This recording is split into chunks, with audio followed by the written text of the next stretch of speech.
स्वागत है आपका एम के न्यूज चैनल में। मैं आपके साथ मोहम्मद यासीन नईकुड़ी। ಎಲ್ಲರಿಗೂ ನಮಸ್ಕಾರ। ಇವತ್ತು ನಾವೆಲ್ಲರೂ ವಿಜಯಪುರದಲ್ಲಿ ಕೆಪಿಸಿಸಿಯ ಆದೇಶದಂತೆ ಹಾಗೂ ನಮ್ಮ ಎಐಸಿಸಿಯ ಒಂದು ಇನ್ಸ್ಟ್ರಕ್ಷನ್ ಅಂತೆ ನಾವು ಇದು ವಿಜಯಪುರದಲ್ಲಿ ಒಂದು ಮಹಿಳಾ ಮೀಸಲಾತಿಯ ಕುರಿತು ಏನು ಇತ್ತೀಚೆಗೆ ಲೋಕಸಭೆಯ ಅಧಿವೇಶನದಲ್ಲಿ ಆದ ಚರ್ಚೆಗಳ ಕುರಿತು ಮತ್ತು ಮಹಿಳೆಯರಿಗೆ ಆದ ಅನ್ಯಾಯದ ಕುರಿತು ಮಾತನಾಡಲು ಇಲ್ಲಿ ನಮ್ಮೊಂದಿಗೆ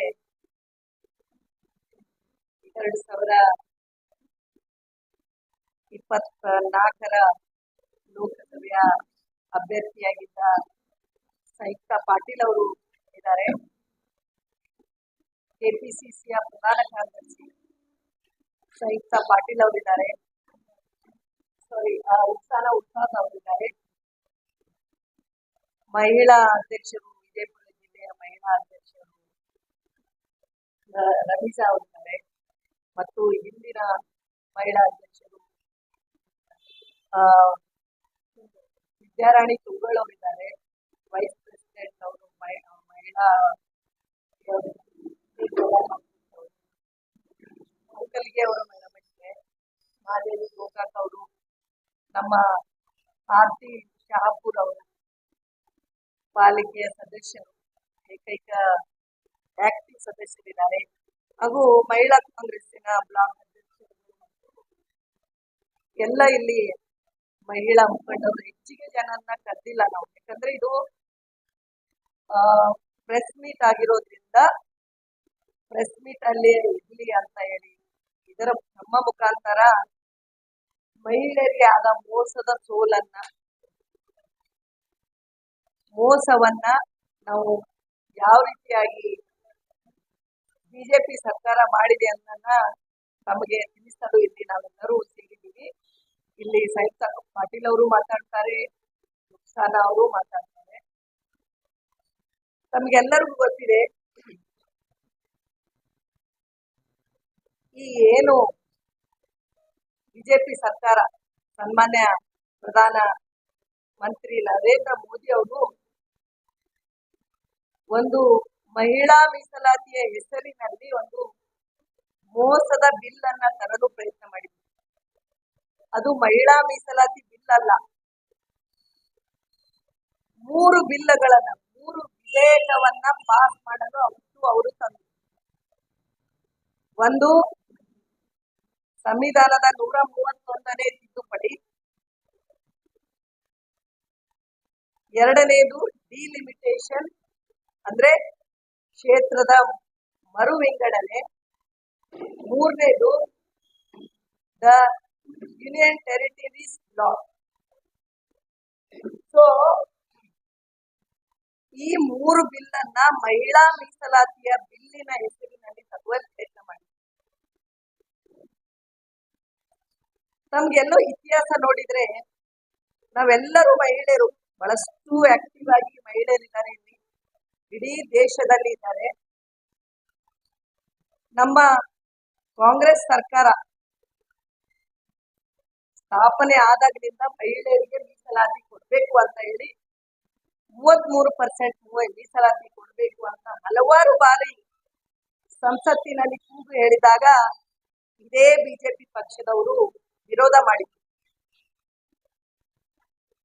ಇದರ ಒಂದು ಇತಿಹಾಸ ತಮ್ಮನ್ನ ಹೇಳಲು ಬಯಸ್ತೀನಿ ನಾನು.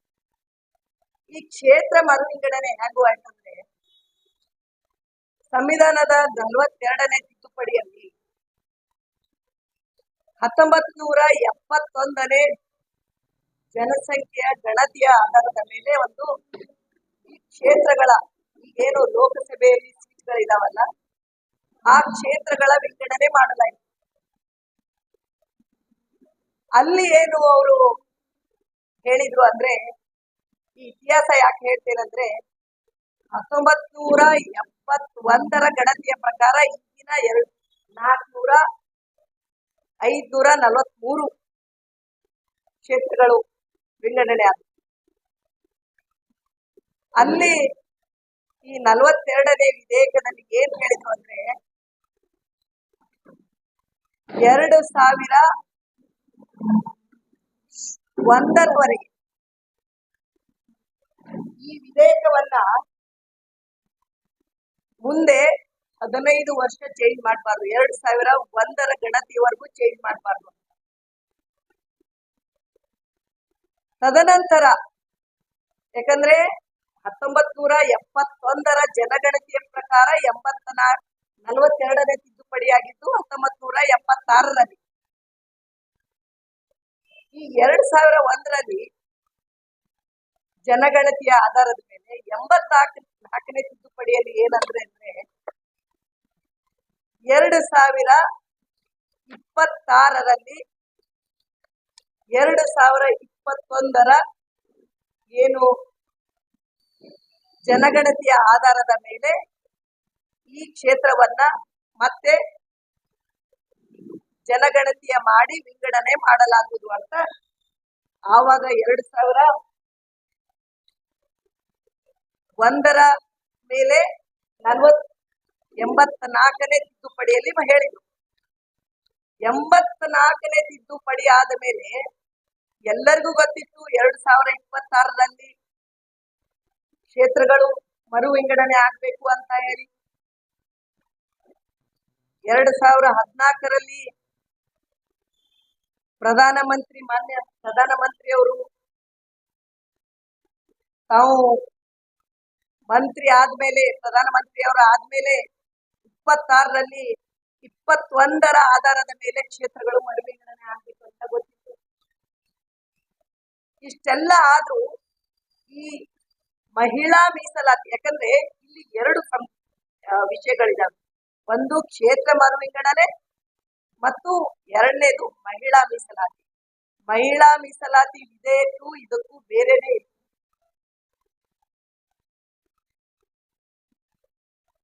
ಈಗ 1996ರಲ್ಲಿ ಮೊದಲು ರಾಜ್ಯಸಭೆಯಲ್ಲಿ ಮಹಿಳಾ ಮೀಸಲಾತಿಯ ಕೂಗು ತಂತು.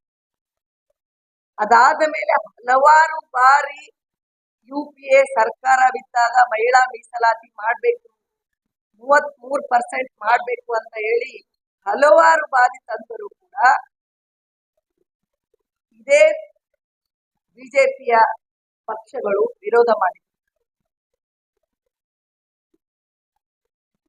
ಇಷ್ಟೆಲ್ಲ ಆದ್ಮೇಲೂ ಕಾಂಗ್ರೆಸ್ ಪಕ್ಷವು ಯಾವತ್ತೂ 33% ಮಹಿಳಾ ಮೀಸಲಾತಿ ತಗೊಂಡ್ ಬನ್ನಿ ಅಂತ ಪ್ರತಿ ಸಲ ಕೂಗನ್ನ ಹೇಳ್ತಾ ಇದ್ದಾರೆ. 2023ರಲ್ಲಿ ಒಂದು ಬಿಲ್ ಅನ್ನ ಪಾಸ್ ಮಾಡಿ, ನಾರಿ ಶಕ್ತಿ ವಂದನ್ ಅಧಿನಿಯಮ ಅಂತ.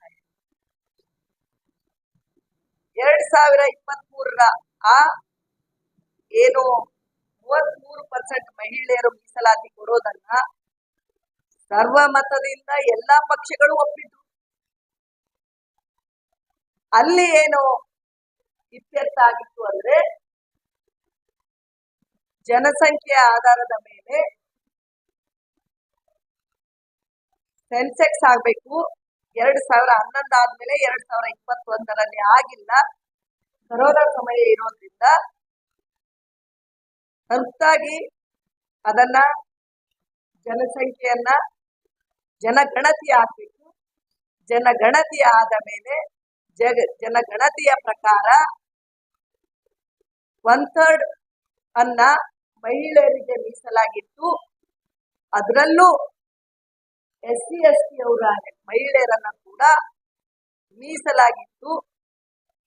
1/3 ಅನ್ನ ನಾವು ಈ ವಿಧೇಯಕನ್ನ 33% ಮಹಿಳೆಯರಿಗೆ ಮೀಸಲಾತಿಯನ್ನ ತರ್ತೇವೆ ಅಂತ ಹೇಳಿ ನಮ್ಮ ಕಾಂಗ್ರೆಸ್ ಪಕ್ಷದ ನಾಯಕರಾದ ರಾಹುಲ್ ಗಾಂಧೀಜಿ ಅವರು,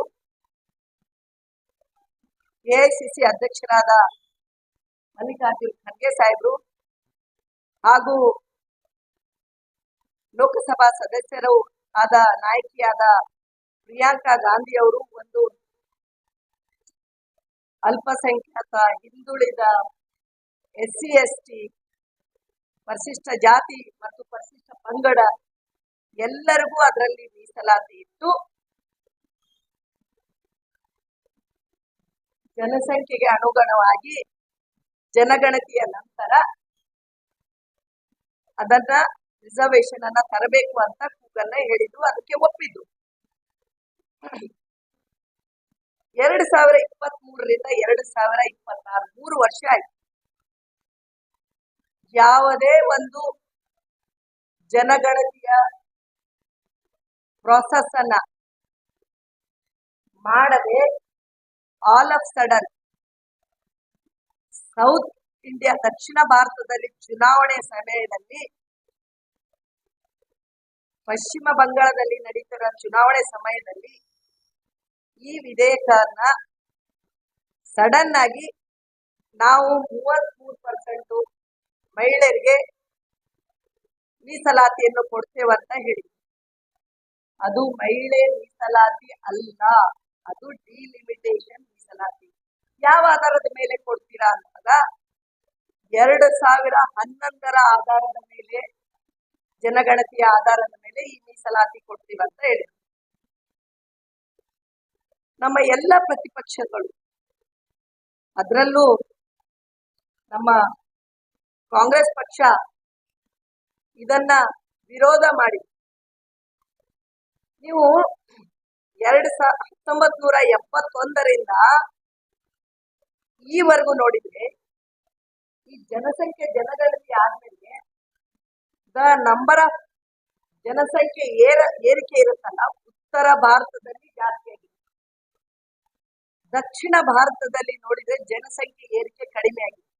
ಯಾಕಂದ್ರೆ ದಕ್ಷಿಣ ಭಾರತದ ಎಲ್ಲ ರಾಜ್ಯಗಳು ಸಮರ್ಪಕವಾಗಿ ಜನಸಂಖ್ಯಾ ನಿಯಂತ್ರಣ ಮಾಡಿದ್ದಾರೆ. ಸೊ ಈ ಜನಸಂಖ್ಯೆಗಳು ಉತ್ತರ ಭಾರತದಲ್ಲಿ ಜನಸಂಖ್ಯೆ ಹೆಚ್ಚಿಗೆ ಆಗಿದ್ದಾವೆ, ದಕ್ಷಿಣ ಭಾರತದಲ್ಲಿ ಕಡಿಮೆ ಆಗಿದ್ದಾವೆ.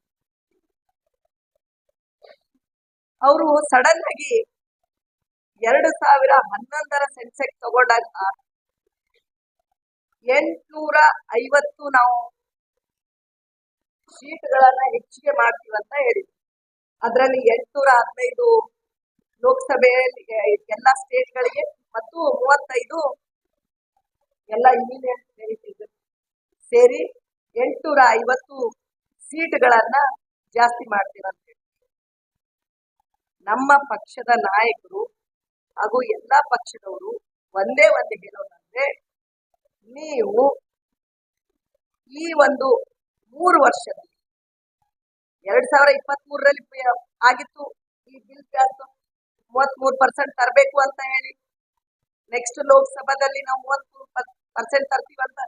ಈ 3 ವರ್ಷ ಜನಗಣತಿ ಮಾಡ್ಬೋದಿತ್ತು. ಈ 3 ವರ್ಷ ಮಾಡದೆ ಇನ್ನೂ 3 ವರ್ಷ ಇದು ಇರಬೇಕಾದ್ರೆ ತರಾತುರಿಯಲ್ಲಿ ಹಿಂದಿನ ಜನಸಂಖ್ಯೆ ಆಧಾರದ ಮೇಲೆ, ಜನಗಣತಿ ಆಧಾರದ ಮೇಲೆ ತಗೊಳ್ತೀವಂದ್ರೆ ಇದು ತಪ್ಪು. ಒಂದನೇ ಮಾತು. ಈ ಸಂಖ್ಯೆಗಳು ಜಾಸ್ತಿ ನೋಡಿದ್ರೆ ಉತ್ತರ ಭಾರತದಲ್ಲಿ ಏನು UP ಆಗ್ಲಿ, MP ಆಗ್ಲಿ, ರಾಜಸ್ಥಾನ್ ಆಗ್ಲಿ, ಈ ಕಡೆ ಜನಸಂಖ್ಯೆ ಸೀಟ್ಗಳು ಅತಿ ಹೆಚ್ಚಿಗೆ ಆಗಿ ದಕ್ಷಿಣ ಭಾರತದಲ್ಲಿ ಈ ಲೋಕಸಭೆ ಸೀಟ್ಗಳು ಬಹಳಷ್ಟು ಕಡಿಮೆ ಆಗ್ತವೆ. ಉದಾಹರಣೆಗೆ ಹೇಳ್ತೀನಿ, UPಯಲ್ಲಿ 80 ಸೀಟ್ ಇದ್ರೆ, ಈಗ ಸದ್ಯಕ್ಕೆ 80 ಇದ್ರೆ, ಇವ್ರೇನು 2011ರ ಪ್ರಕಾರ ಮಾಡಬೇಕು ಅಂತ ಹೇಳಿ ಸಡನ್ ಆಗಿ ಮರುವಿಂಗಡಣೆ ಮಾಡಿದ್ರೆ 120 ಆಗ್ತಾರೆ. 40 ಸೀಟ್ಗಳು ಅಲ್ಲೇ ಜಾಸ್ತಿ ಆಗುತ್ತೆ. ಅದೇ ನೀವು ಕೇರಳಕ್ಕೆ ಹೋದ್ರೆ 20 ಸೀಟ್ಗಳಿರೋದು 30 ಸೀಟ್ ಆಗ್ತಾರೆ. ಕರ್ನಾಟಕದಲ್ಲಿ 28 ಇರೋದು 42 ಆಗ್ತಾರೆ. ಬರೀ 14 ಸೀಟ್ ಜಾಸ್ತಿ, 10 ಸೀಟ್ ಜಾಸ್ತಿ. ಇದರಿಂದ ದಕ್ಷಿಣ ಭಾರತ ಮತ್ತು ವೆಸ್ಟ್ ಬೆಂಗಾಲ್ಗೆ ಬಹಳ ಹೊಡೆತ ಬೀಳುತ್ತೆ. ಪ್ರಿಯಾಂಕಾ ಗಾಂಧೀಜಿ ಅವರು ಬಹಳಷ್ಟು ಉತ್ತಮವಾಗಿ ಮಾತನಾಡಿದ್ದಾರೆ. ಏನ್ ಹೇಳಿದಾರಂದ್ರೆ, ನೀವು ಸನ್ಮಾನ್ಯ ಪ್ರಧಾನಮಂತ್ರಿಯವರ ಭಾಷಣ ಮತ್ತು ಸನ್ಮಾನ್ಯ ಅಮಿತ್ ಶಾ ಅವರ ಭಾಷಣ ತುಣುಕನ್ನು ನೋಡಿ ಅವರು ಪದೇ ಪದೇ ಒಂದಿಷ್ಟು ಮಾತುಗಳನ್ನ ಹೇಳ್ತಾ ಇದ್ರು. ನೀವು ಮುಂದಿನ ರಾಜಕೀಯ ಲಾಭ ಪಡಿಬೇಕಾದ್ರೆ ಈ ಬಿಲ್ ಅನ್ನ ಪಾಸ್ ಮಾಡಿ ಅಂತ ಎಲ್ಲಾ ವಿರೋಧ ಪಕ್ಷಗಳಿಗೆ ಹೇಳ್ತಾ ಇದ್ರು. ಇದು ರಾಜಕೀಯ ಲಾಭಕ್ಕಾಗಿ ಮಾಡುತ್ತಿರುವ ವಿಧೇಯಕನ ಅಥವಾ ಮಹಿಳೆಯರ ಪರವಾಗಿ ಮಾಡ್ತಾ ಇರುವ ವಿಧೇಯಕ? ರಾಜಕೀಯ ಲಾಭಕ್ಕಾಗಿ ಮಾಡೋದಲ್ಲದೆ ತನ್ನ ಪಕ್ಷ ಬಿಟ್ಟು ಬೇರೆ ಪಕ್ಷದಗೋಸ್ಕರ ಲಾಭಕ್ಕಾಗಿ ಮಾಡ್ತಾರ ಬಿಜೆಪಿಯವರು? ಹಾಗಾಗಿ ಯಾವುದೇ ಒಂದು ಈ 850 ನಂಬರ್ ತರೋಕ್ಕಿಂತ ಮುಂಚೆ ಎಲ್ಲ ರಾಜ್ಯದ ಮುಖ್ಯಮಂತ್ರಿಗಳ ಜೊತೆ ಸಮಾಲೋಚನೆ ಮಾಡಬೇಕಿತ್ತು, ಎಲ್ಲ ಪಕ್ಷಗಳ ಜೊತೆ ಸಮಾಲೋಚನೆ ಮಾಡಬೇಕಿತ್ತು. ತದನಂತರ ಅವರು ಒಂದು ನಿರ್ಧಾರ ಬರಬೇಕಾಗಿತ್ತು. ನಮ್ಮ ರಾಹುಲ್ ಗಾಂಧಿ ಅವರು ಒಂದು ಮಾತು ಹೇಳಿದ್ರು, ನೀವು ಮಾಡ್ತೀರಾ, ಈ ಬಿಲ್ ಅನ್ನು ತರ್ತೀರಾ, ತಕ್ಷಣಕ್ಕೆ ತನ್ನಿ, 543ರಲ್ಲೇ ತನ್ನಿ, ಇಮಿಡಿಯೇಟ್ ಆಗಿ ಇವತ್ತೇ ಮಾಡಿ, 33% ನಾವು ಅದಕ್ಕನ್ನ ಒಪ್ಕೊಳ್ತೇವೆ. ಮುಂದೆ ಮಾಡೋದಾದ್ರೆ ಜನಗಣತಿ ಮಾಡಿನೇ ಮಾಡಬೇಕು ಅಂತ ಹೇಳಿದ್ರು. ಇದಕ್ಕೆ ನೀವು ನೋಡ್ಬೇಕು, ಸುಮಾರು 60ಕ್ಕಿಂತ ಹೆಚ್ಚಿಗೆ ಸಂಘ ಸಂಸ್ಥೆಗಳು, ದೊಡ್ಡ ದೊಡ್ಡ ಸಂಘ ಸಂಸ್ಥೆಗಳು, ಮಹಿಳಾ ಸಂಘ ಸಂಸ್ಥೆಗಳು ಹಾಗೂ ನಾಗರಿಕ ಸಂಘ ಸಂಸ್ಥೆಗಳು ಇದನ್ನ ವಿರೋಧ ಮಾಡಿದ್ದಾರೆ. ಈ 33% ಅನ್ನ ನೀವು ತರ್ತಾ ಇದ್ದೀರಲ್ಲ, ಈ ರೀತಿಯಾಗಿ ವಿರೋಧ ಮಾಡ್ತಾ ಇದ್ದೀರಿ. ತರೋದಾದ್ರೆ 543ರಲ್ಲಿ ಯಥಾಚಿತ್ತವಾಗಿ ಇಮಿಡಿಯೇಟ್ ಆಗಿ 33% ತನ್ನಿ.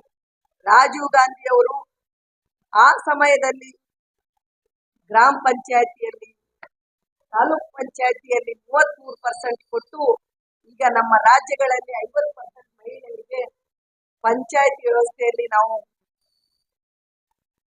ಮೀಸಲಾತಿಯನ್ನು ಕೊಟ್ಟಿದ್ದಾರೆ. ಅದೇ ಅಲ್ಲದೆ ಇವರು ವಿಧೇಯಕ ಬಗ್ಗೆ ಮಾತನಾಡುವ ಮುಂಚೆನೆ ನಮ್ಮ ಮಾನ್ಯ ಮುಖ್ಯಮಂತ್ರಿಗಳು, ಮಾನ್ಯ ಉಪಮುಖ್ಯಮಂತ್ರಿಗಳು, ನಮ್ಮ ಬೆಂಗಳೂರಿನ ಮಹಾನಗರ ಪಾಲಿಕೆ GBA ಗ್ರೇಟರ್ ಬೆಂಗಳೂರು, ಅಲ್ಲಿ 50% ಆಗಿ ಮಹಿಳೆಯರಿಗೆ ನೆಕ್ಸ್ಟ್ ಚುನಾವಣೆಯಲ್ಲಿ ನಿಲ್ಲಿಸ್ತೇವಂತ ಈಗಲೇ ಅವರು ಘೋಷಣೆ ಮಾಡಿದ್ದಾರೆ. ಕಾಂಗ್ರೆಸ್ ಪಕ್ಷದಲ್ಲಿ ಮಹಿಳೆಯರಿಗೆ ಒಂದು ಸ್ಥಾನಮಾನ ಇದೆ. ಮಹಿಳೆಯರ 33% ಮೀಸಲಾತಿ ನಾವು ಕೊಡ್ತೇವೆ ಅಂತ ಹೇಳ್ತಾರೆ. ಅದಕ್ಕೆ ಯಾಕೆ ಹೇಳ್ತೀರಾ? ನಮ್ಮ ಪ್ರಿಯಾಂಕಾ ಗಾಂಧೀಜಿ ಅವರು ಲಡ್ಕಿ ಹೂ ಲಡ್ ಸಕ್ತಿ ಹೂ ಅಂತ ಹೇಳಿ ಮಹಿಳೆಯರಿಗೆ ಹೆಚ್ಚಿನ ಸೀಟ್ಗಳನ್ನ ಕೊಟ್ಟು, ತಮಗೆ ಗೊತ್ತಿದೆ, ಯಾವುದೇ ಒಂದು ಹೆಣ್ಮಗಳು ಚುನಾವಣೆ ನಿಂತ್ಬೇಕಾದ್ರೆ ಮಹಿಳಾ ಮೀಸಲಾತಿ ಇಲ್ಲದೆ ನಿಂತ್ಕೊಂಡ್ರೆ ಅದರ ಫಲ ಏನಾಗುತ್ತೆ ಅಂತ ಹೇಳಿ ತಾವೆಲ್ಲರೂ ಬೇರೆ ಬೇರೆ ಚುನಾವಣೆಗಳಲ್ಲಿ ಮಾಧ್ಯಮ ಬಂಧುಗಳು ನೋಡಿದ್ದೀರಾ. ಹಾಗಾಗಿ ಈ ಡಿಲಿಮಿಟೇಷನ್ ವಿಧೇಯಕ ತರೋದು ಅವರ ಒಂದು ಉದ್ದೇಶವಾಗಿತ್ತು, ಕ್ಷೇತ್ರ ಮರುವಿಂಗಡಣೆ ಮಾಡುವ ಒಂದು ಉದ್ದೇಶವಾಗಿತ್ತು. ಇದರಲ್ಲಿ ಮಹಿಳಾ ಮೀಸಲಾತಿ ಉದ್ದೇಶ ಇರಲಿಲ್ಲ. ಮಹಿಳೆಯರ ಬಗ್ಗೆ ಮಾತನಾಡುವ ಸನ್ಮಾನ್ಯ ಪ್ರಧಾನಮಂತ್ರಿಗಳು ಹಾಥ್ರಾಸ್ ಕೇಸ್ ಆದಾಗ ಏನ್ ಮಾಡಿದ್ರು? ಮಣಿಪುರಲ್ಲಿ 60,000ಕ್ಕಿಂತ ಹೆಚ್ಚಿನ ಮಹಿಳೆಯರು ಮತ್ತು ಮಕ್ಕಳು ಸ್ಥಳಾಂತರವಾದ್ರು. ಅವಾಗ ಏನಿದ್ರು? ಒಲಿಂಪಿಕ್ಸ್ ಅವರು ಹೆಣ್ಮಕ್ಳು ರಸ್ತೆಯಲ್ಲಿ ನಿಂತು ಪ್ರತಿಭಟನೆ ಮಾಡಿದ್ರು, ಅವರಿಗೆ ಅನ್ಯಾಯ ಆಗಿದೆ ಅಂತ ಹೇಳಿ. ಅವಾಗ ಎಲ್ಲಿದ್ರು? ಈ ನೋಡಿ ನೀವು ಸನ್ಮಾನ್ಯ ಪ್ರಧಾನಮಂತ್ರಿಯವರ ಮತ್ತು ಸನ್ಮಾನ್ಯ ಅಮಿತ್ ಶಾ ಅವರ ಭಾಷಣ ನೋಡಿದ್ರೆ 2 ದಿನ ಅವರು ಒಂದು ಸರ್ಕಾರದ ಮಂತ್ರಿ ಪ್ರಧಾನಮಂತ್ರಿಯ ಸ್ಥಾನದಲ್ಲಿದ್ದು ಮಾತನಾಡಲಿಲ್ಲ. ಅವರು ಬಿಜೆಪಿಯ ಪಕ್ಷದ ನಾಯಕರಂತೆ ಮಾತನಾಡಿದ್ರು. ಇತಿಹಾಸ ತೆಗೆದ್ರು. ಜನ್ಧನ್ ಯೋಜನೆ ಮಾಡಿದ್ದೀವಿ ನಾವು ಅಂತ ಅಂದ್ರು. ಇದನ್ನ ಪ್ರತಿಪಕ್ಷಗಳು ಕಾಂಗ್ರೆಸ್ ಅನ್ನ ವಿರೋಧ ಮಾಡಿದೆ ಅಂದ್ರು. ಆಧಾರ್ ಮಾಡಿದೀವಿ ಅಂದ್ರು. ಡಿಜಿಟಲೀಕರಣ ಮಾಡಿದೀವಿ ಅಂದ್ರು. GST ತಂದಿದೀವಿ ಅಂದ್ರು. ನೀವು ಒಂದ್ ಸ್ವಲ್ಪ ನಾವು ಇತಿಹಾಸ ನೋಡಿದ್ರೆ ಈ ಆಧಾರ್ ಅನ್ನ ತಂದದ್ದು ಯಾರು? ನಂದನ್ ನಿಲೇಕನಿ ಅವರು ಇದ್ದಾಗ ಅವರು ನಮ್ಮ UPA ಸರ್ಕಾರದಲ್ಲಿ ಸನ್ಮಾನ್ಯ ಪ್ರಧಾನಮಂತ್ರಿ ಅವರು ಮನಮೋಹನ್ ಸಿಂಗ್ ಅವರು ಇದ್ದಾಗ ಈ ಆಧಾರ್ ಅನ್ನ ಹುಟ್ಟಾಕಿದ್ರು. ಆವಾಗ ಇದೇ ಬಿಜೆಪಿ ಪಕ್ಷದವರು ವಿರೋಧ ಮಾಡಿದ್ರು. ಡಿಜಿಟಲೀಕರಣ ಬಗ್ಗೆ ಮಾತಾಡ್ತಾರಲ್ವಾ, ರಾಜೀವ್ ಗಾಂಧಿ ಅವರು ತಮ್ಮ ಭಾಷಣದಲ್ಲಿ ನಾನು ಕಂಪ್ಯೂಟರ್ ಅನ್ನ ತರ್ತಾ ಇದ್ದೀನಿ ಅಂತ ಹೇಳಿ ಅಮೆರಿಕದಿಂದ ಹೇಳಿದಾಗ ನನಗೆ ಇನ್ನೂ ನೆನಪಿದೆ.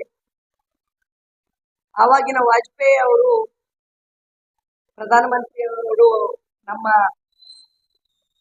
ರಾಜೀವ್ ಗಾಂಧಿ ಅವರು ಹೇಳಿದಾಗ ಏನೋ ಒಂದು ಡಬ್ಬ ಬಾಕ್ಸ್ ತರ್ತಾರಂತೆ, ಅದರಿಂದ ನಮ್ಮ ಜನಸಾಮಾನ್ಯರ ನೌಕರಿ ಹೋಗುತ್ತೆ ಅಂತ ಹೇಳಿ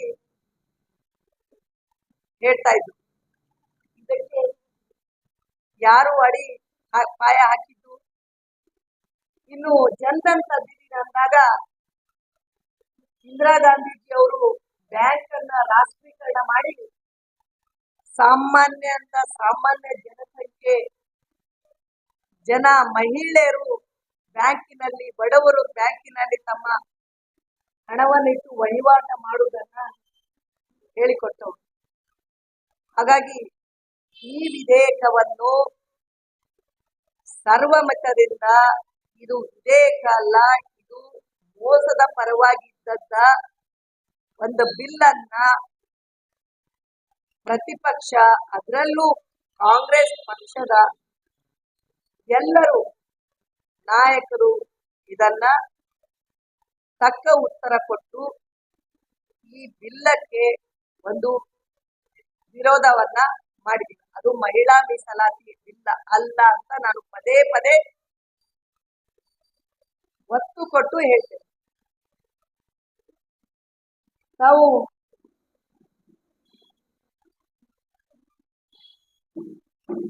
ತಮ್ಮ ಈ ಒಂದು ಚುನಾವಣೆ 2024ರ ಚುನಾವಣೆಯಲ್ಲಿ ನೋಡಿ, ನಮ್ಮ ಸಹೋದರಿ ಎಷ್ಟು ಜನ ಹೆಣ್ಮಕ್ಳಿಗೆ ಸೀಟ್ ಕೊಟ್ಟಿದ್ದಾರೆ ಇಲ್ಲಿ ನಮ್ಮ ಕರ್ನಾಟಕದಲ್ಲಿ ಮಹಿಳೆಯರಿಗೆ. ನಮ್ಮ ಕಾಂಗ್ರೆಸ್ ಪಕ್ಷದವರು ಹೇಳಿ, ನಾನು ಇದು ಮುಗಿಸ್ಬಿಡ್ತೀನಿ. ಕಾಂಗ್ರೆಸ್ ಪಕ್ಷದವರು ಮಹಿಳೆಯರ ಪರವಾಗಿ ಯಾವತ್ತು ನಿಂತಿದೆ. ಇನ್ನೂ ಹಲವಷ್ಟು ವಿಚಾರಗಳಿದಾವೆ. ಇದಕ್ಕೆ ನಮ್ಮ ಪಕ್ಷ ಯಾವತ್ತೂ ಮಹಿಳೆಯರ ಪರವಾಗಿ ನಿಂತಿದೆ.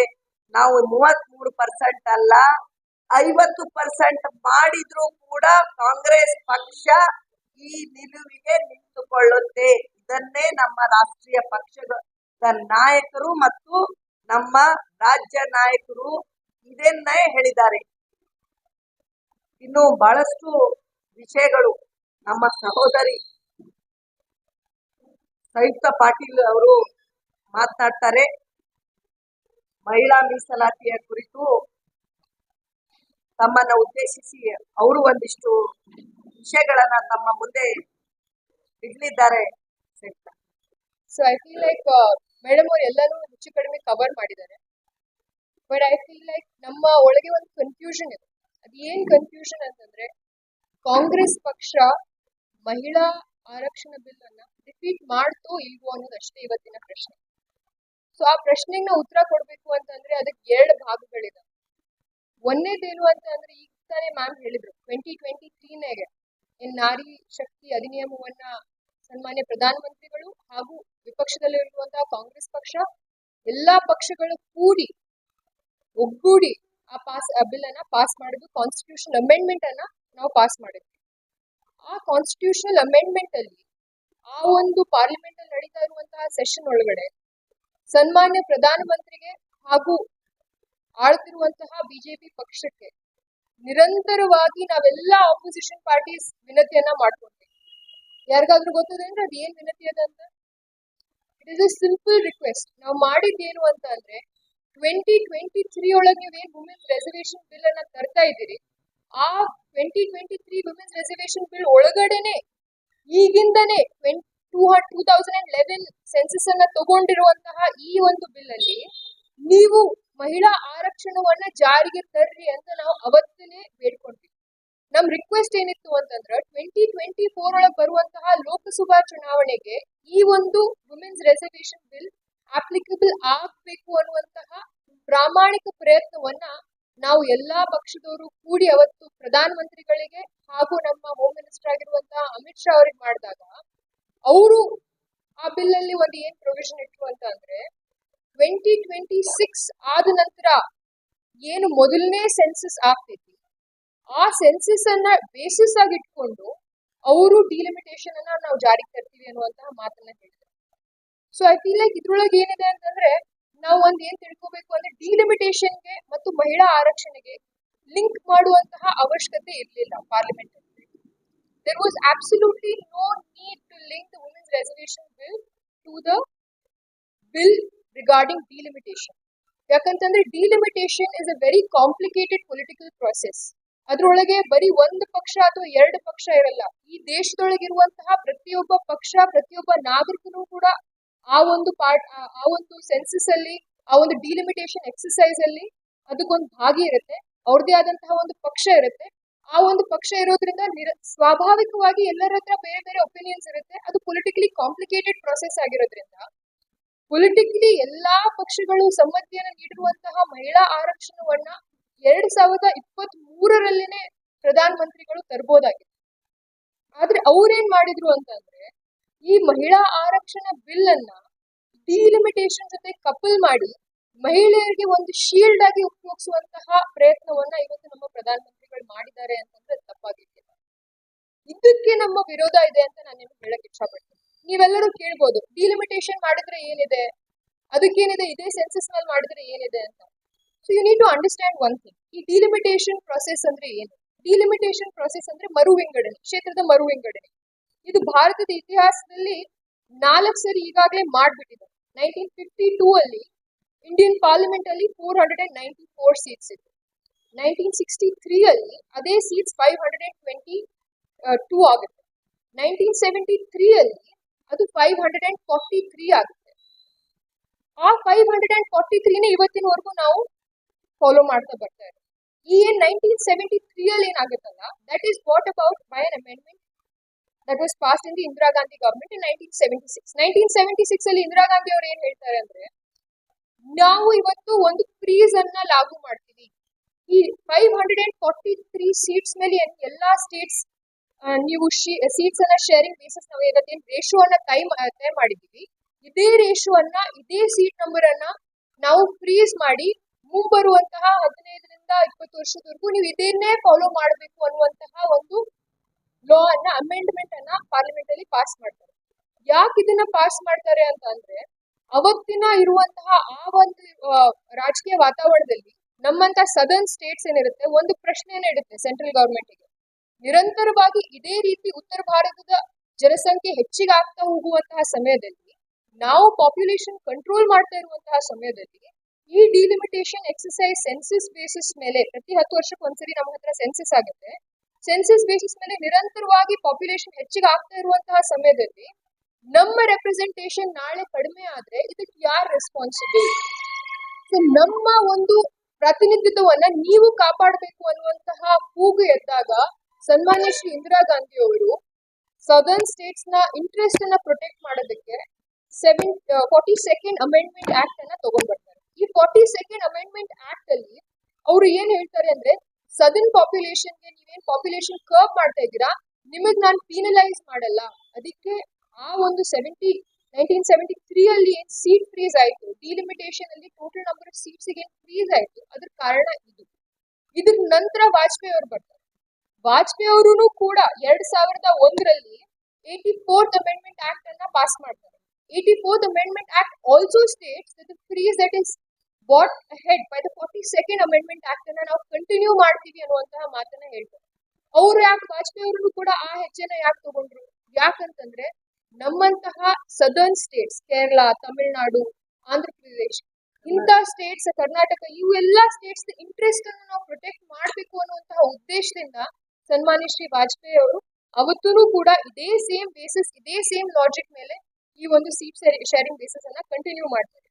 ಆದ್ರೆ ಈ ಒಂದು 84th ಅಮೆಂಡ್ಮೆಂಟ್ ಆಕ್ಟ್ ಏನ್ ಹೇಳುತ್ತೆ ಅಂದ್ರೆ, delimitation exercise will be done again on the basis of the first census that happens post 2026.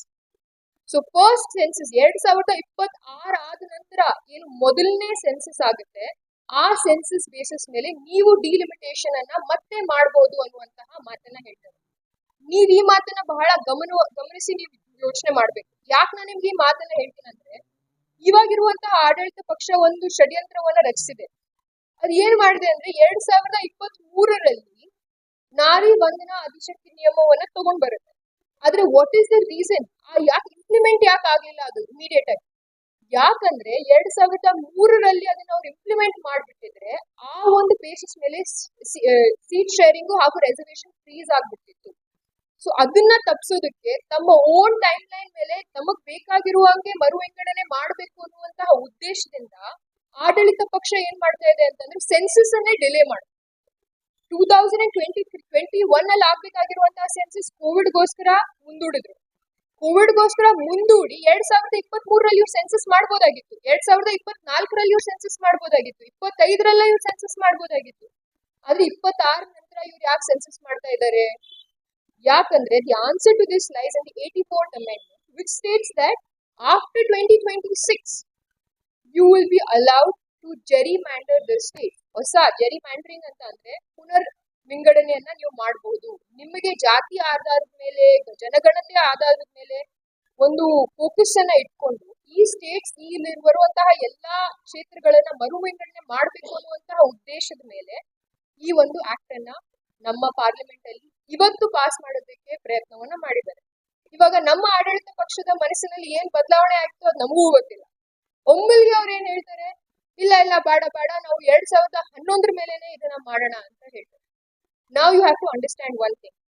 ಇವಾಗ ಆಗ್ತಾ ಇರುವಂತಹ 2026 ಸೆನ್ಸಸ್ ಯಾಕೆ ಇಂಪಾರ್ಟೆಂಟ್ ಅನ್ನೋದನ್ನ ನೀವು ಯೋಚನೆ ಮಾಡ್ಬೇಕು. ಯಾಕದು ಇಂಪಾರ್ಟೆಂಟ್ ಅಂದ್ರೆ, ಭಾರತದ ಇತಿಹಾಸದಲ್ಲಿ ಮೊದಲನೇ ಬಾರಿಗೆ ಜಾತಿ ಜನಗಣನೆ ಆಗೋದು ಈ 2026ನೇ ಒಂದು ಜನಗಣನೆ.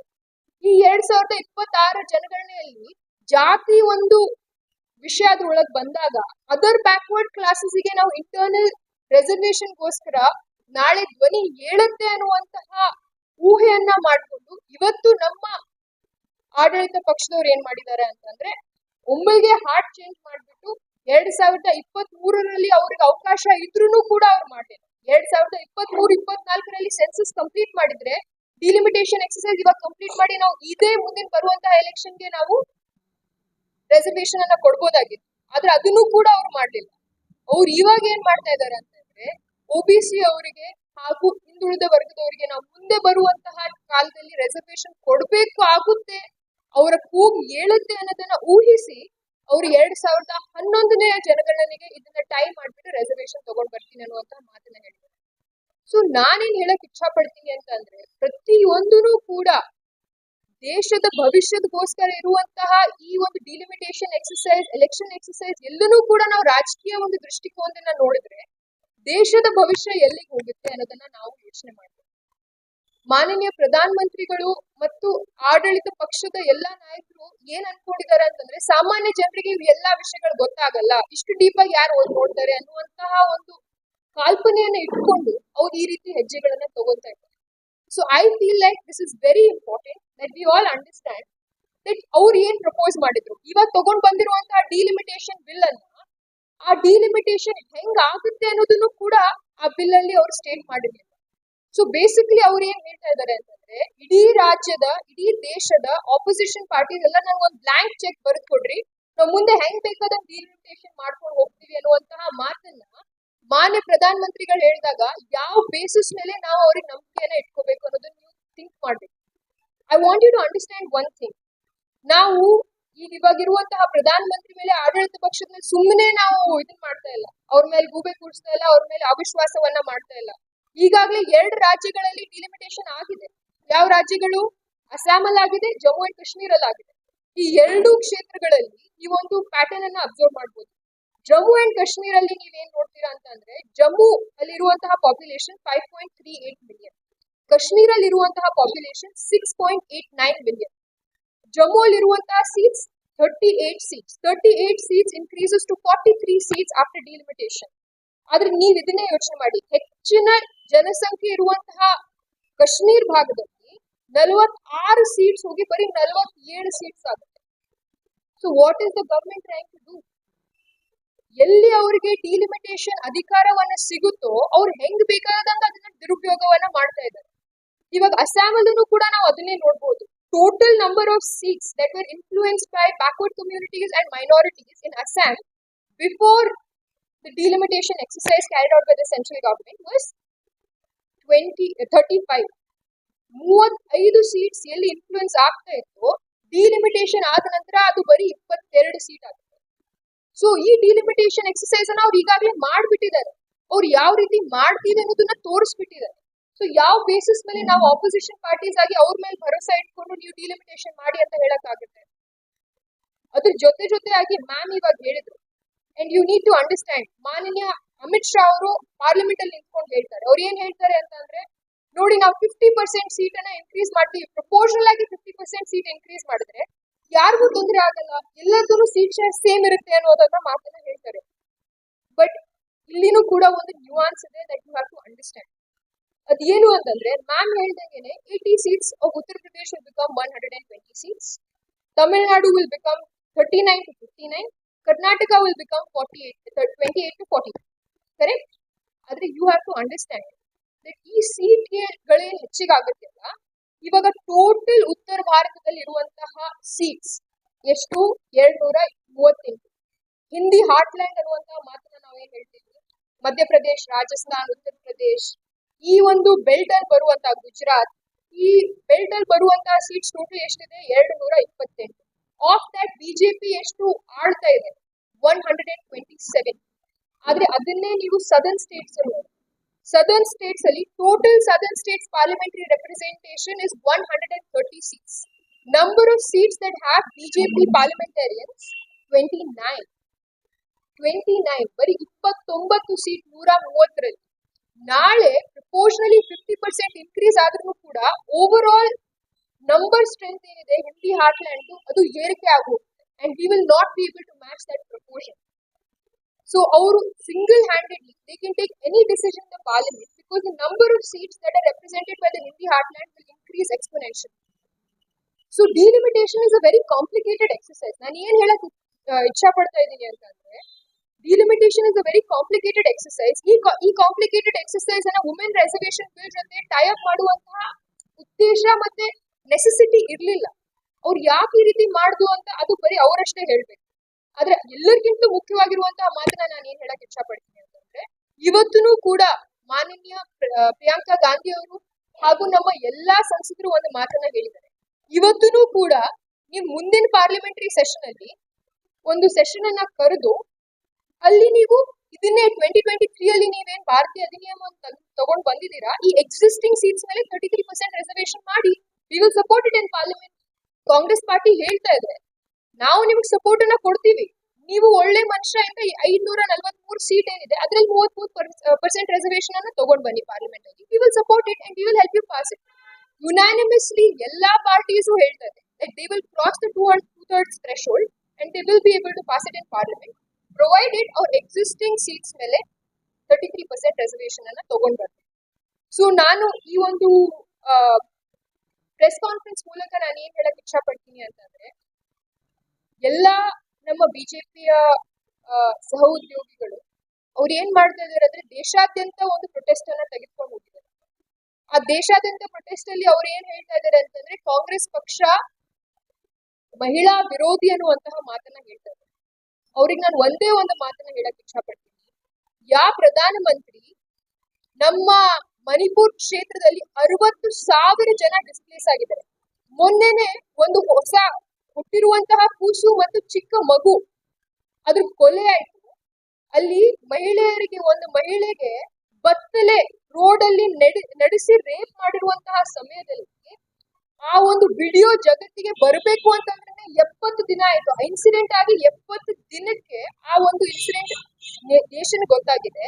ಅಲ್ಲಿಂದ ಇವತ್ತಿನವರೆಗೂ 60,000 ಜನ ಈ ಒಂದು ಇಶ್ಯೂ ಅಲ್ಲಿ ಡಿಸ್ಪ್ಲೇಸ್ ಆಗಿದ್ದಾರೆ. ಆ ಮಹಿಳೆಯರಿಗೆ ಅವರಿಗೆ ಮಾತನಾಡಿಸುವಂತಹ ಸೌಜನ್ಯತೆನೂ ಇಲ್ಲ, ಮತ್ತೆ ಅವ್ರ ಬಗ್ಗೆ ಮಾತನಾಡುವಂತಹ ಧೈರ್ಯನೂ ಇಲ್ಲ. ಅಂತ ಒಂದು ಪ್ರಧಾನ ಮಂತ್ರಿಗಳು ಇವತ್ತು ನಮಗ್ ಹೇಳ್ತಾ ಇದ್ದಾರೆ ನೀವು ಮಹಿಳಾ ವಿರೋಧಿ ಅಂತ.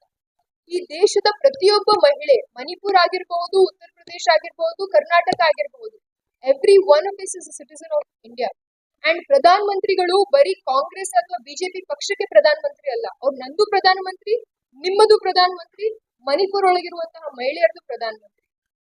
ಇಂಥ ಒಂದು ಕಷ್ಟದ ಪರಿಸ್ಥಿತಿಯಲ್ಲಿ 3 ವರ್ಷಗಳಿಂದ ಇಂಟರ್ನ್ಯಾಷನಲ್ ಏಜೆನ್ಸೀಸ್ ಅಲ್ಲಿ ತಾಂಡವ ಆಡ್ತಾ ಇದ್ದಾವೆ.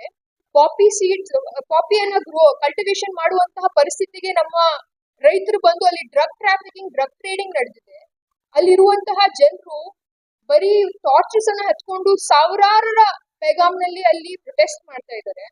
ಇಂತಹ ಒಂದು ಪರಿಸ್ಥಿತಿಯಲ್ಲಿ, ಇಂತಹ ಒಂದು ಕಷ್ಟದ ಪರಿಸ್ಥಿತಿಯಲ್ಲಿರುವಂತಹ ನಮ್ಮ ಸಹಯೋಗಿಗಳು, ನಮ್ಮ ಸಹೋದರರಾಗಿರುವಂತಹ ಮಣಿಪುರ ಒಳಗಿರುವಂತಹ ಜನರ ಬಗ್ಗೆ ಮಾತನಾಡುವಂತಹ ನೈತಿಕತೆಯನ್ನು ಇಟ್ಕೊಳ್ಳದೆ ಇರುವಂತಹ ಪ್ರಧಾನ ಮಂತ್ರಿಗಳು ಇವತ್ತು ನಮಗ್ ಹೇಳ್ತಾ ಇದ್ದಾರೆ ನಾವು ಮಹಿಳಾ ವಿರೋಧಿ ಅಂತ. ಇದೇ ಉನ್ನಾವ್ ಕೇಸಲ್ಲಿ ತಾನು ರೇಪ್ ಆದ ನಂತರ ತನ್ನ ಫ್ಯಾಮಿಲಿ ಮೆಂಬರ್ಸ್ ಅನ್ನ ಕಳ್ಕೊಂಡು, ತಮ್ಮ ಇಷ್ಟು ಟಾರ್ಚರ್ ಅನ್ನ ಸಹಿಸಿಕೊಂಡು ಸುಪ್ರೀಂ ಕೋರ್ಟ್ ಇಂದ ವರ್ಡಿಕ್ಟ್ ಕೊಟ್ಟಿರುವಂತಹ ಒಬ್ಬ ಮಹಿಳೆಗೆ ನ್ಯಾಯ ಕೊಡದೆ ಆಗದೆ ಇರುವಂತಹ ಸರ್ಕಾರ ಇವತ್ತು ನಮಗ್ ಹೇಳುತ್ತೆ ನಮಗ್ ನೈತಿಕತೆ ಇಲ್ಲ ಅಂತ. ಸೊ ನಾನು ಒಂದೇ ಒಂದು ಮಾತನ್ನ ಹೇಳಕ್ ಇಷ್ಟಪಡ್ತೀನಿ, ಮಾನ್ಯ ನಮ್ಮ ಸರ್ಕಾರದವರಿಗೆ ಹಾಗೂ ಪ್ರಧಾನ ಮಂತ್ರಿಗಳಿಗೆ ಹಾಗೂ ನಮ್ಮ ಹೋಮ್ ಮಿನಿಸ್ಟರ್ ಅವರಿಗೆ, ನಮ್ಮ ದೇಶದಲ್ಲಿ ಬಹಳಷ್ಟು ಮಹಿಳೆಯರು ಸಂಕಷ್ಟದಲ್ಲಿದ್ದಾರೆ. Economy is in a disarray. Rupee is performing at its history low. Iಡೀ ಸೌತ್ ಏಷ್ಯಾದಲ್ಲಿ we are the worst performing currency. RBI is selling reserves, stopping NDF trades and taking every resort possible. ಇಂಥ ಒಂದು ಸಮಯದಲ್ಲಿ ನೀವು ಆರ್ಥಿಕ ಸಮಸ್ಯೆಗಳನ್ನ, ಸಾಮಾಜಿಕ ಸಮಸ್ಯೆಗಳನ್ನ, ನಮ್ಮ ಕ್ಷೇತ್ರದೊಳಗಿರುವಂತಹ ಮಹಿಳೆಯರ ಸಮಸ್ಯೆಗಳನ್ನ ಆಲಿಸುವ ಬದಲು ಬರೀ ರಾಜಕೀಯವನ್ನ ನಾವೆಲ್ಲರೂ ಮಾಡ್ಕೊಂಡು ಹೋದ್ರೆ ದೇಶದ ಪರಿಸ್ಥಿತಿ ಉದ್ಧಾರ ಆಗಕ್ಕೆ ಸಾಧ್ಯ ಇಲ್ಲ. ಸೊ ಅದಕ್ಕಾಗಿ ನಾನು ಅವರಲ್ಲಿ ಕಳಕಳಿಯ ವಿನಂತಿ ಏನು ಅಂತಂದ್ರೆ, ನೀವು 543 ಸೀಟ್ಸ್ ಮೇಲೆ ಇದೇ ಪಾರ್ಲಿಮೆಂಟ್ ಅಲ್ಲಿ, ಬರುವಂತಹ ಪಾರ್ಲಿಮೆಂಟ್ ಅಲ್ಲಿ ಪ್ಲೀಸ್ ಹೋಲ್ಡ್ ಅ ವೋಟ್. ನಾವು ನಿಮಗೆ ಸಪೋರ್ಟ್ ಕೊಡ್ತೀವಿ. ನೀವು 33% ರಿಸರ್ವೇಶನ್ ಅನ್ನ ಈ 543 ಸೀಟ್ಸ್ ಮೇಲೆ ಲಾಗು ಮಾಡಿ, ಸಿಂಪಲ್ ಆಗಿ ಲಾಗು ಮಾಡಿ. ಡಿಲಿಮಿಟೇಷನ್ ಅನ್ನ ಕಪಲ್ ಮಾಡ್ಬೇಡಿ, ಬೇರೆ ಏನು ತಗೊಂಡ್ ಬರ್ಬೇಡಿ. ನಾವು ನಿಮಗೆ ಸಪೋರ್ಟ್ ಕೊಡ್ತೀವಿ, ನೀವು ಲಾಗು ಮಾಡಿ. ಇಫ್ ನಿಮ್ಮ ಹತ್ರ ನಿಜವಾಗ್ಲೂ ಮಹಿಳಾ ಆರಕ್ಷಣವನ್ನ ತರುವಂತಹ ನಿಮ್ಮ ಮನುಷ್ಯ ಇದ್ರೆ ಪ್ಲೀಸ್ ಮಾಡಿ. ಯಾಕಂತಂದ್ರೆ 2023ರಲ್ಲಿ ಪಾಸ್ ಆಗಿರುವಂತಹ ಬಿಲ್ ಅನ್ನ ನೀವು 2026ಕ್ಕೆ ನೋಟಿಫಿಕೇಶನ್ ಕೊಡ್ತೀರಾ. ಅದಾದ್ಮೇಲೆ ನಮಗೆ ಹೇಳ್ತಾ ಇದ್ದೀರಾ ನೀವು ಮಹಿಳಾ ವಿರೋಧಿ ಅಂತ. ಸೊ ಅದಕ್ಕೆ ನಾನು ಮಾನನೀಯ ಪ್ರಧಾನ ಮಂತ್ರಿಯಲ್ಲಿ ರಿಕ್ವೆಸ್ಟ್ ಏನು ಅಂತ ಅಂದ್ರೆ, please bring the reservation bill to the parliament, please table it. The Congress MPs and the Congress leadership has clearly stated that we will give you 33%. If you bring 33% reservation for women on 543 basis, ನಾವು ನಿಮಗೆ support ಕೊಡ್ತೀವಿ.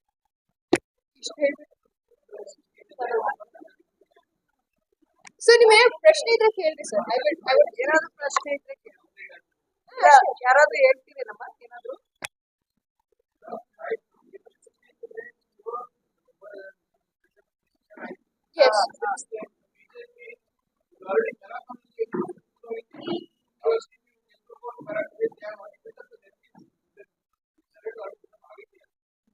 ಈಗ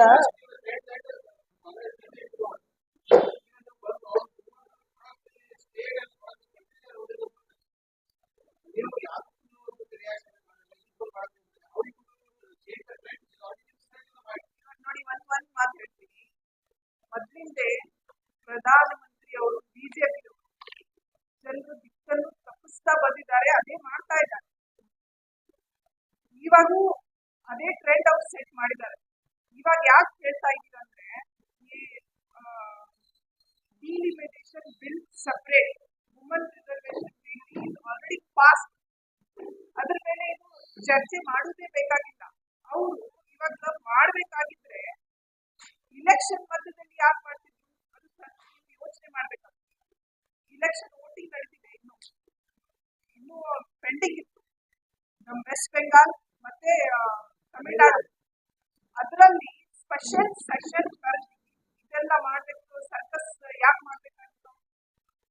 ಇಲ್ಲ correct ಹೇಳಿರೋ ಪ್ರಶ್ನೆ ನಿಮ್ಮ correct. ಪ್ರಶ್ನೆಗೆ ಒಂದು ಉತ್ತರ ಹೇಳ್ಬೇಕು ಅಂದ್ರೆ ಈಗ ನಿಮ್ಮ We will mount a ಪ್ರಶ್ನೆಗಳು protest, you're right. ಭಾರತೀಯ ಜನತಾ ಪಕ್ಷ ಸೋಷಿಯಲ್ ಮೀಡಿಯಾದಲ್ಲಿ ವಾಟ್ಸಪ್ ಅಲ್ಲಿ ಸುಳ್ಳನ್ನ ಸತ್ಯ ಮಾಡುವ ಪದೇ ಪದೇ ಹುನ್ನಾರ ಯಾವತ್ತೂ ಅವ್ರು ಮಾಡ್ತಾರೆ.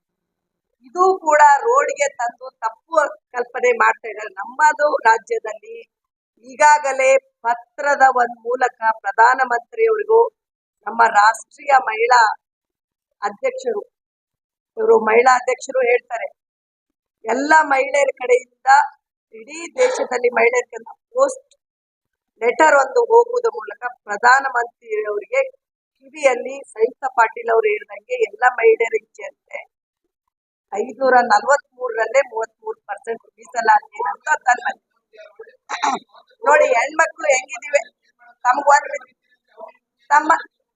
ಒಂದ್ ಹೇಳ Oh, we will take to the streets, sir. You are right. They're taking to the streets. Give us time, and we will do it. Because that has to be a party coordinated effort, and we will do it.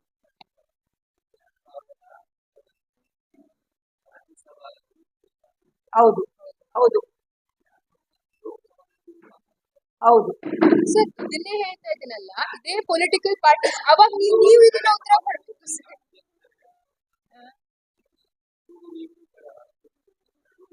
Sir ನಾವೊಂದು ಮಾತು ಹೇಳ್ತಾ correct 2010ರಲ್ಲಿ ಏನಾಯ್ತು sir, ಲೋಕಸಭೆ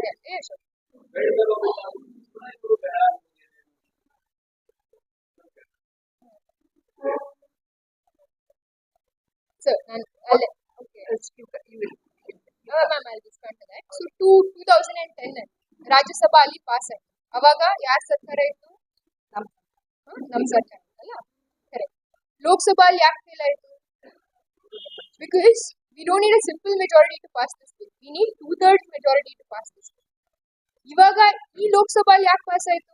opposition ಅಲ್ಲಿ ನಾವು ಕೂತ್ಕೊಂಡಿದೀವಿ, ನಾವು support ಮಾಡಿದ್ದಕ್ಕೇನೆ ಅದು pass ಆಯ್ತು. ಇವಾಗ ನಾವು ಸಪೋರ್ಟ್ ಮಾಡಿರ್ಲಿಲ್ಲ ಅಂತಂದ್ರೆ ಈ ನಾರಿ ಶಕ್ತಿ ಅಧಿನಿಯಮ ಒಂದನ್ನು ಕೂಡ ಬರ್ತಾ ಇರ್ಲಿಲ್ಲ.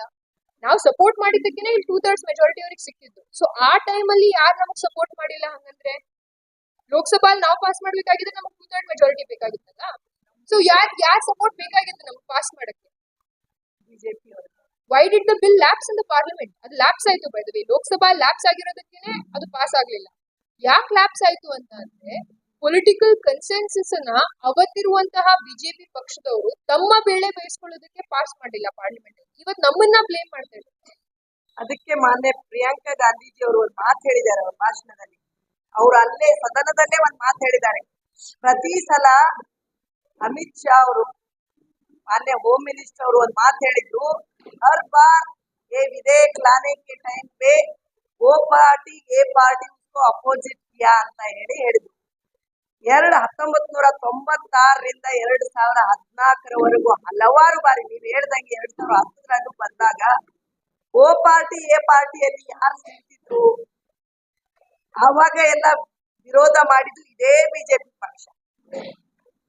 ಅವಾಗ ನಾವು ಯಾವುದು ಮರು ವಿಂಗಡಣೆ ಡಿಲಿಮಿಟೇಷನ್ ಇದ್ರ ಜೊತೆ ನಾವು ಯಾವಾಗ್ಲೂ ಕೊಲಾಬರೇಷನ್ ಮಾಡೇ ಇರ್ಲಿಲ್ಲ. ನಾವು ಮಾಡಿದ್ದು ಇದ್ದಿದ್ದ ಸೀಟಲ್ಲೇ 33% ಕೊಡ್ತೇವೆ ಅಂತ ಯಾವಾಗ ವಿಧೇಯಕ ನಾವು ತಂದಾಗ್ಲೂ 543ರಲ್ಲೇ ನಾವು ತರ್ತೇವೆ ಅಂತ ತಂದಿದ್ದು. ನಾಟ್ ಇತ್ತ ಇವರ ಹೆಸರಲ್ಲಿ 543 ಅಂತ ಹೆಸರಲ್ಲಿ ಕ್ಷೇತ್ರ ಮರು ವಿಂಗಡಣೆ ಮಾಡಿ ಡಿಲಿಮಿಟೇಷನ್ ತಂದು ಹಿಂಬಾಗಿಲಿನಿಂದ ಬೇರೆ ಬಿಲ್ ಪಾಸ್ ಮಾಡುವ ಹುನ್ನಾರ ಇರಲಿಲ್ಲ.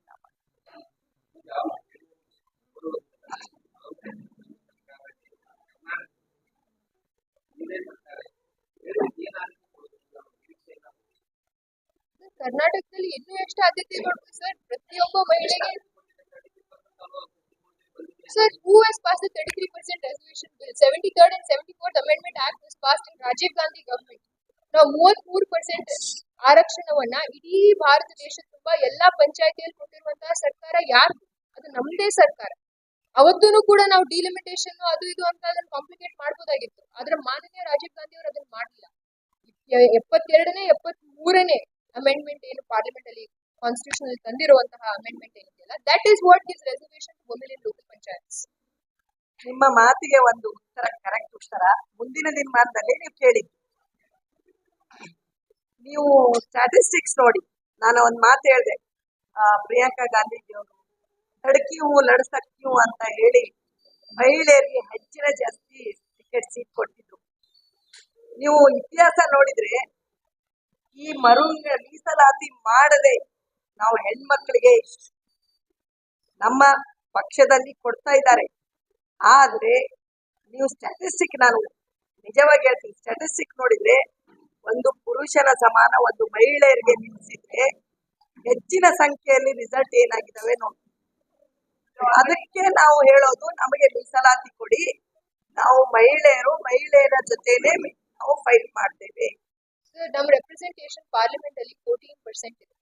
ಇಡೀ Nepal, Bangladesh, Philippines, South Korea, ಪಾಕಿಸ್ತಾನಲ್ಲೂ ಕೂಡ ಮಹಿಳಾ ಆರಕ್ಷಣೆ ಇದೆ. And Nepal and South Korea have 50% reservation for women. We are the only country in the whole of Southeast Asia which does not have reservation for women. already deputy CM already declare ಮಾಡಿದ್ದಾರೆ reservation ಅಂತ. ಇವಾಗ CBI election ಬಂದರೆ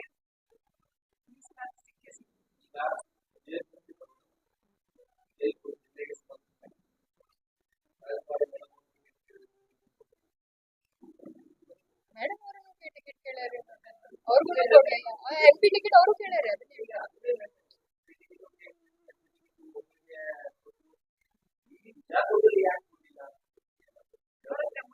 ಅದು ಮಹಿಳಾ ಆರಕ್ಷಣೆಗೆ ಅದಕ್ಕೆ ಸಂಬಂಧ ಇಲ್ರಿ sir. ಅದು ಆರ್ಥಿಕ ಮತ್ತು ರಾಜಕೀಯ ಸಮಸ್ಯೆಗಳನ್ನ ಒಂದು ಪರಿಸ್ಥಿತಿಗಳನ್ನ ಆಲಿಸಿ ಅವ್ರು ಟಿಕೆಟ್ ಕೊಡ್ತಾರೆ ಸರ್. ನಾವು ಮಹಿಳೆಯರಿಗೆ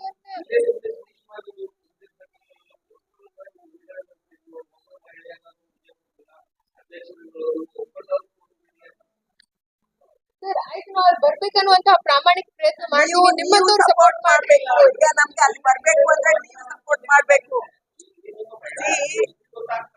ಇಲ್ಲ,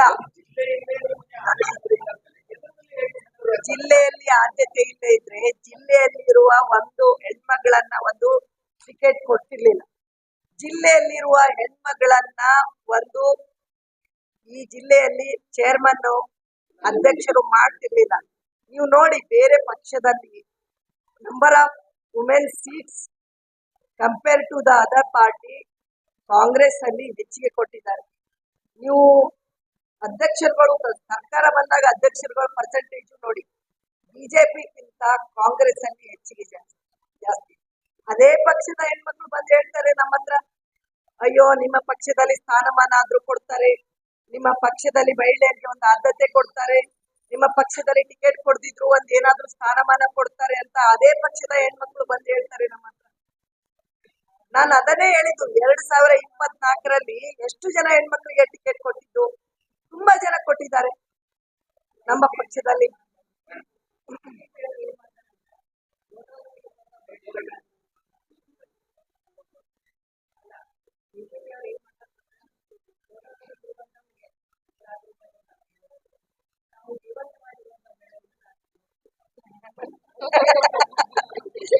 ಅದು ಬಹಳ correct.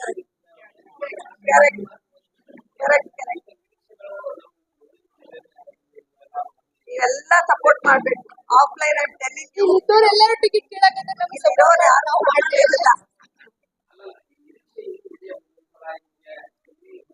33% reservation for women. We are ready. Our leaders are ready. ಯಾವುದೇ ಆಗಲಿ, our leaders are ready. We are ready. All the women are ready.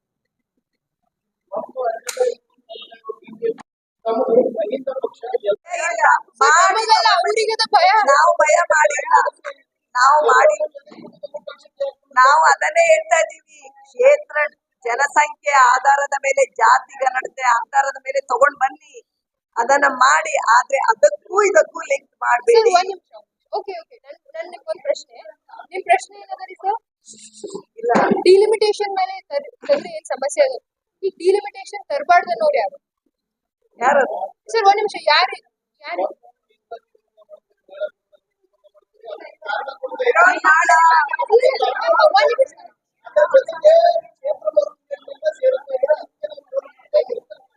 ಇಲ್ಲ ಇಲ್ಲ, ಒಂದ್ ಸೆಕೆಂಡ್ ಒಂದ್ ಸೆಕೆಂಡ್. ಅಲ್ಲಲ್ಲ, ಒಂದ್ ಸೆಕೆಂಡ್. ಸೊ ನಿಮ್ಮ ಹತ್ರ ಇಲ್ಲ, ಒಂದ್ ನಿಮಿಷ. You are confusing the issue. ನೀವು ಕನ್ಫ್ಯೂಸ್ ಆಗಿದ್ದೀರಿ. ನೀವು ಕನ್ಫ್ಯೂಸ್ ಆಗ್ಬೇಡ್ರಿ. It is very simple. ಇವಾಗ ನೀವೇನ್ ಕೇಳ್ತಾ ಇದ್ರಿ ನಮಗ? ಡಿಲಿಮಿಟೇಷನ್ ಅಲ್ಲ. ಡಿಲಿಮಿಟೇಷನ್ ನಾವ್ ಯಾಕೆ ಅಪೋಸ್ ಮಾಡ್ತಿದ್ದೀವಿ? ಇವಾಗ ತಂದಿರುವಂತ ಅಮೆಂಡ್ಮೆಂಟ್ ಅಲ್ಲಿ ಡಿಲಿಮಿಟೇಷನ್ ಪ್ರೊವಿಷನ್ ಇತ್ತೇನ್ರಿ ಸರ್? ಇಲ್ಲ ಇತ್ತಾ? ಇಲ್ಲ ಇಲ್ಲ ಸರ್, ಒಂದ್ ನಿಮಿಷ. ಇತ್ತಾ sir? No, no, no. Straight, no, you are confusing issues. Just ask, I'm asking a very simple question. Simple question ಅದು. ಇವಾಗ ಮಹಿಳಾ ಆರಕ್ಷಣೆ ಬಿಲ್ ತಗೊಂಡ್ ಬಂದಿದ್ರು. ಅದ್ರ ಒಳಗೆ ಡಿಲಿಮಿಟೇಷನ್ ಇತ್ತೋ ಇಲ್ವೋ? ಈಗ ತಂದಿರುವಂತಹ ಇತ್ತಾ ಇಲ್ವೋ? ಇರ್ಲಿಲ್ರಿ ಸರ್ ಅದು. ಈಗ ನೀವು ನನಗೆ ಏನ್ ಹೇಳತ್ತೀರಿ? ನೀವು ಡಿಲಿಮಿಟೇಷನ್ ಅನ್ನ ಅಪೋಸ್ ಮಾಡ್ಬಿಟ್ಟು ಅದನ್ನ ಬಿಲ್ ಬಿಡಿಸಿರಿ ಅಂತ ನೀವು ಹೇಳ್ತೀರಿ. ನಾನು ನಿಮಗೆ ಒಂದು ಸಿಂಪಲ್ ಮಾತು ಹೇಳಕತ್ತೀನಿ. ಅದ್ರೊಳಗೆ ಡಿಲಿಮಿಟೇಷನ್ ಎಕ್ಸರ್ಸೈಸ್ ಏನ್ ಇತ್ತಲ್ಲ, ಅದು ಈಗಾಗಲೇ ಮೊದ್ಲೇನೆ ಕೂಡ ಪಾಸ್ ಆಗಿತ್ತು. ಇದು ಹೊಸ ಬಿಲ್ ಯಾಕೆ ಬೇಕಾಗಿತ್ತು? ಹಂಗಂದ್ರೆ ಅವ್ರು ಆಲ್ರೆಡಿ ಪಾಸ್ ಮಾಡ್ಬಿಟ್ರಲ್ಲ. ಅದ್ರೊಳಗೆ ಡಿಲಿಮಿಟೇಷನ್ ಎಕ್ಸರ್ಸೈಸ್ ಇತ್ತು. ಅದನ್ನ ನಾವು ಯುನಾನಿಮಸ್ ಆಗಿ ವೋಟ್ ಮಾಡಿ ಪಾಸ್ ಮಾಡಿವಲ್ಲ. ಮತ್ತೆ ಇದು ಸೆಕೆಂಡ್ ಬಿಲ್ ಅದು. That's what you are confusing. 2011 census ಒಳಗೆ ಕಾಸ್ಟ್ ಜನಗಣತಿ ಇರ್ಲಿಲ್ಲ ಸರ್. ಈ ಜನಗಣತಿ ಒಳಗೆ ಅದ. Need to understand. ಅದಕ್ಕೆ ಅವ್ರು ಅದನ್ನ ಕಂಪೋಸ್ ಮಾಡಕ್ ಟ್ರೈ ಮಾಡತ್ತಾರೆ. ನಾವು ಅದನ್ನ ಹಂಗ್ ಮಾಡ್ಬೇಡ್ರಿ ಅಂತ ಹೇಳಕ್. ಶ್ರೇಯಸ್ಸಿನ ಪ್ರಶ್ನೆ ಅಲ್ರಿ ಸರ್, ಜಸ್ಟ್ ರೆಸರ್ವೇಶನ್ ಪ್ರಶ್ನೆ ಅದ. ನೀವು ರೆಸರ್ವೇಶನ್ ತಗೊಂಡ್ ಬರ್ರಿ. ನೀವು ಶ್ರೇಯಸ್ ನೀವೇ ಇಟ್ಕೋರಿ. ಇನ್ನೂ ಎಷ್ಟು 100 ನಾವೇ ಇನ್ನೊಂದಿಷ್ಟು ಕೊಡ್ತೀವಿ ನಿಮಗೆ ಶ್ರೇಯಸ್ ಬೇಕಾದ್ರೆ. ಈಗ ಇವ್ರು ಒಂದ್ ಮಾತು ಹೇಳಿದ್ರು ನೋಡಿ. ಅದು ಇಲ್ಲೋಡಿ ಇಲ್ಲೋಡಿ ಇದ್ ಕೇಳಿ ಪೂರ್ತಿ. ಒಂದು ಮಾಧ್ಯಮದವ್ರು ಒಂದ್ ಮಾತು ಹೇಳಿದ್ರು. ಏನು, ಮಹಿಳಾ ರಿಸರ್ವೇಶನ್ ಮಾಡಬಾರ್ದಂತ ಹೇಳಿನೇ ಅವರು ಮೊದಲೇ ಪೋಸ್ಟರ್ ರೆಡಿ ಮಾಡಿ ಬಂದಿದ್ರಂತೆ. ಪೋಸ್ಟರ್ ರೆಡಿ ಮಾಡಿ ಬಿಲ್ ಇನ್ನು ಪಾಸ್ ಆಗದೆ ಬರೋ ಟೈಮಲ್ಲಿ ಅದನ್ನ ಪೋಸ್ಟರ್ ಎಲ್ಲ ತಂದ್ರಂತೆ. ಸೊ ಇವೆಲ್ಲ ನೀವು ಮೊದಲೇ ಅದೇನ ಬಜೆಟ್ ಆಗೋಕ್ಕಿಂತ ಮುಂಚೆನೆ ಅದ್ರ ಅಗೇನ್ಸ್ಟ್ ತಂದು ಪೋಸ್ಟರ್ ತಂದು ಹೇಳ್ತಾರಲ್ಲ, ಆ ತರ.